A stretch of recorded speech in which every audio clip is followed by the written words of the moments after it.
क्या आपने कभी गौर किया है कि एक ही घर में दो बच्चे एक जैसे माहौल में पढ़ाई करते हैं? किताबें भी वही हैं, स्कूल भी वही, लेकिन फिर भी एक बच्चा क्लास में टॉप करता है और दूसरा पढ़ाई में बिल्कुल मन नहीं लगाता। क्या आप जानते हैं इसका एक बड़ा कारण आपके घर की दीवारें, खिड़कियां और बच्चों का कमरा हो सकता है? जी हाँ, हो सकता है आपके घर का वास्तु ही आपके बच्चे की पढ़ाई में रुकावट डाल रहा हो। नमस्कार दोस्तों, स्वागत है आपका आपके अपने चैनल में। और आज मैं आपको वास्तु शास्त्र के वो सीक्रेट्स बताऊंगा जो आपके बच्चे का पढ़ाई में मन लगाने में मदद करेंगे। ये छोटे छोटे उपाय आपके बच्चे की कंसंट्रेशन और इंटरेस्ट को कई गुना बढ़ा सकते हैं, बस आपको इन्हें सही तरीके से अपनाना है। सबसे पहले बात करते हैं बच्चों के कमरे की। वास्तु शास्त्र के अनुसार बच्चे का कमरा उसके दिमाग की तरह होता है। अगर कमरा सही दिशा और पॉजिटिव एनर्जी से भरा हो तो बच्चा पढ़ाई में खुद ब खुद रुचि लेने लगता है। इसलिए बच्चों का कमरा हमेशा उत्तर पूर्व यानी नॉर्थ ईस्ट या उत्तर दिशा में होना चाहिए।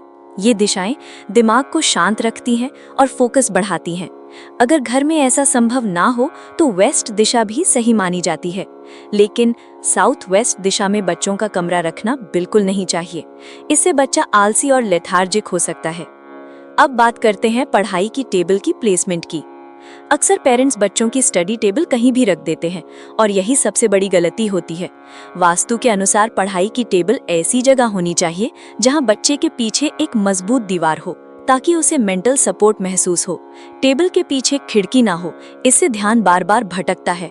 पढ़ाई के वक्त बच्चा पूर्व या उत्तर दिशा की तरफ मुंह करके बैठे। ये दोनों दिशाएं ज्ञान और बुद्धि को बढ़ावा देती हैं। अब आते हैं कमरे के रंगों पर।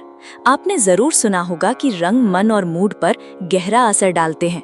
बच्चों के कमरे में लाइट ग्रीन, स्काई ब्लू, हल्का पीला या क्रीम रंग बहुत अच्छे माने जाते हैं। ये रंग दिमाग को शांत रखते हैं और क्रिएटिविटी को भी बढ़ाते हैं।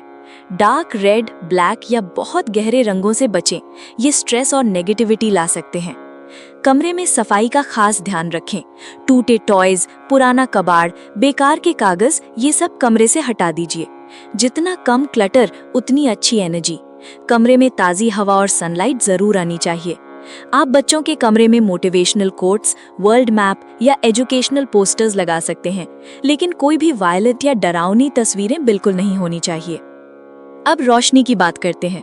पढ़ाई के लिए सही लाइट बहुत जरूरी है। कमरे में नेचुरल लाइट होनी चाहिए और टेबल लैंप में वार्म वाइट लाइट इस्तेमाल करें।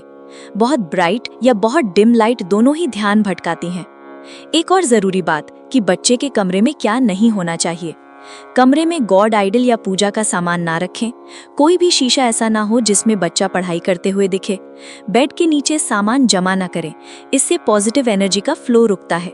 और कभी भी बेड या टेबल पर बैठकर खाना ना खाएं, ये आदत बच्चे को डिस्ट्रैक्टेड बनाती है। अब कुछ खास वास्तु टिप्स जो बच्चों का ध्यान पढ़ाई में लगाकर उन्हें टॉपर बना सकते हैं। हर हफ्ते बच्चों की किताबों को ठीक से ऑर्गेनाइज करें। पुराने पेपर्स निकाल दीजिए। बच्चे की स्टडी टेबल पर क्रिस्टल ग्लोब रखें, इससे क्यूरियोसिटी बढ़ती है। कमरे में एक छोटा सा इंडोर प्लांट जैसे मनी प्लांट रखें। ये ऑक्सीजन बढ़ाता है और मन को शांत करता है। पढ़ाई के वक्त हल्का इंस्ट्रूमेंटल म्यूजिक चला सकते हैं, इससे दिमाग का स्ट्रेस कम होता है। आप लेवेंडर या सैंडलवुड डिफ्यूजर भी चला सकते हैं, ये भी पॉजिटिव वाइब्स लाते हैं। सिर्फ कमरे का वास्तु ही नहीं, बच्चों की आदतें भी बहुत मायने रखती हैं। बच्चों को मोबाइल एडिक्शन से दूर रखें, उनका स्क्रीन टाइम कम करें। हैवी डिनर ना दें, रात में हल्का खाना दें ताकि नींद सही से आए। सुबह जल्दी उठने की आदत डालें और थोड़ी फिजिकल एक्टिविटी जरूर करवाएं, इससे माइंड फ्रेश रहता है। अब मैं आपको एक सच्ची कहानी सुनाता हूँ। मेरे एक दोस्त के बेटे का पढ़ाई में बिल्कुल भी मन नहीं लगता था। वो स्कूल से आते ही गेम्स खेलता था या सो जाता था। पेरेंट्स ने कोचिंग कराई, ट्यूशन लगवाए, लेकिन सब बेकार। फिर उन्होंने एक वास्तु एक्सपर्ट से सलाह ली। उन्होंने सबसे पहले बच्चे का कमरा साउथ वेस्ट से नॉर्थ ईस्ट में शिफ्ट कराया। स्टडी टेबल की दिशा सही करवाई, दीवारों को लाइट ग्रीन से पेंट कराया, कमरे का कबाड़ साफ कराया और एक मोटिवेशनल पोस्टर लगाया। नतीजा, 3 महीने बाद वही बच्चा क्लास टॉपर बन गया और खुद से पढ़ाई करने लगा। तो दोस्तों, कभी कभी छोटी छोटी चीजें हमारे बच्चों की जिंदगी बदल सकती हैं। बच्चों का भविष्य हमारे हाथ में है, उन्हें सही माहौल देना हमारी जिम्मेदारी है। अगर आपको ये वीडियो पसंद आया हो तो एक लाइक जरूर करिए। ऐसे ही और टिप्स के लिए चैनल को सब्सक्राइब करिए और अपनी राय कमेंट में बताइए।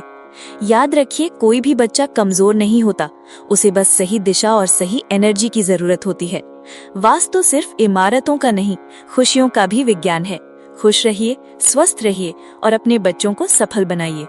मिलते हैं अगले वीडियो में, तब तक के लिए नमस्कार। जय वास्तु, जय भारत।